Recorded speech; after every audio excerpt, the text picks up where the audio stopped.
Možda ste na YouTube-u već gledali neki od urnebesnih skečeva iz projekta Naša snajka. Upravo Naša snajka sagovornica je narednih nekoliko minuta emisije Život u trendu.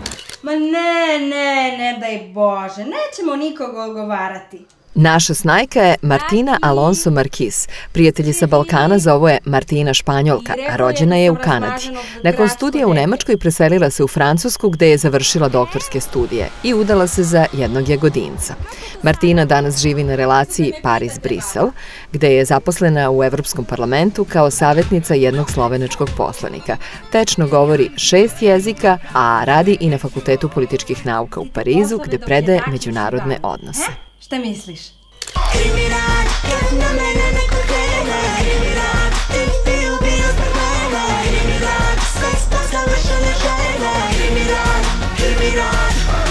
Dok sam pisala doktorski rad, malo sam bila isfrustrirana.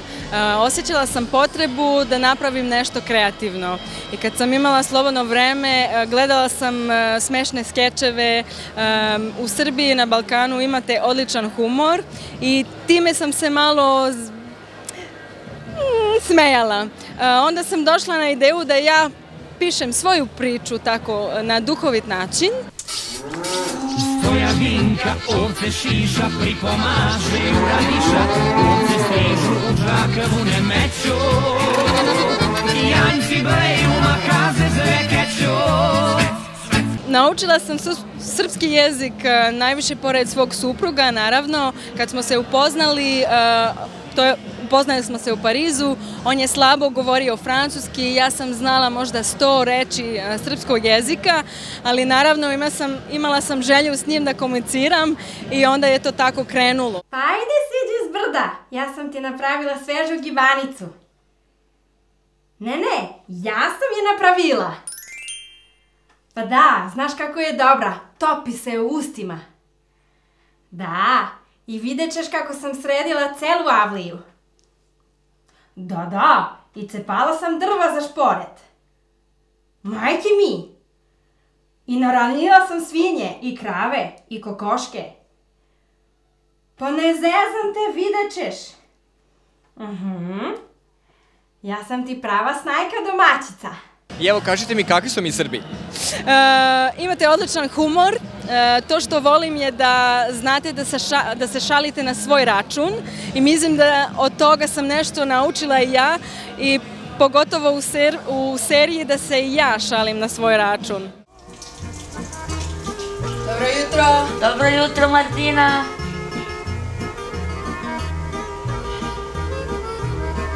Vidjet ćete vi ko je snajka, Mavicu vam se jačku.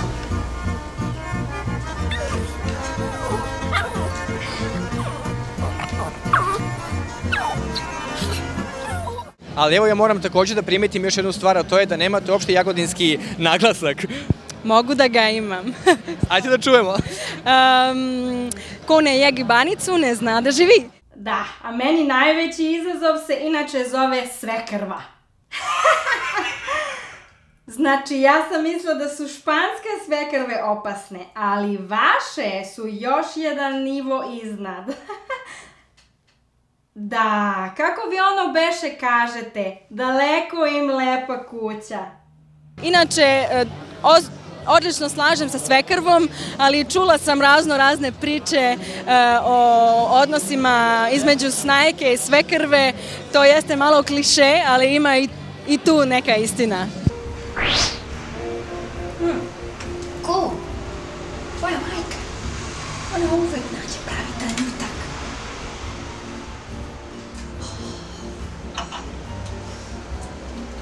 Dobar dan, Milančice. Kako ste? Ne, nikada nam ne smetate. Da li se sa istim problemima susrećemo i mi ovde kao i vi tamo?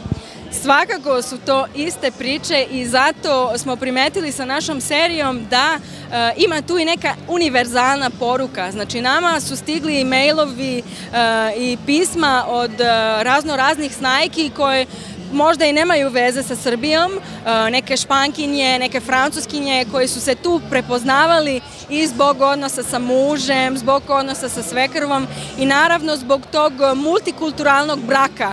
Ima sve više toga u Evropi, ljudi koji se venčaju, a dolaze iz različite kulture i onda naravno je tu jedan specifičan izazov i to ne mora da bude odnosno na Srbiju. Aha, dolazite u posetu. Jao, divno, a kada to, Milankice? Kad? A, nije valjda. Baš tog vikenda neću biti u Parizu. U Berlinu. Milankice, a do kada ostajete? Do sledećeg petka? Jao, pa Milanka, naljutit ću se. Pa zato što se ja vraćam iz Nemačke tek u subotu. Vi to namerno radite. Izgleda da me izbegavate. Ma ne, nemojte slučajno da menjate datum zbog mene. Ne, stvarno nije potrebno. Onako, moći ćete sa vašim sinom da uživate. Biće vam jako lepo. Mane srpskog naroda su iste mane kao što ja vidim kod drugih naroda. Ja, na primjer, ne volim nacionalizam, ne volim ga u Srbiji, ne volim ga u Francuskoj, ne volim ga u svojoj rođenoj Kanadi. Ima toga tu, ima toga svuda i tako, ali zaista moramo da budemo otvoreni i da budemo sposobni da vidimo šta ima iza toga.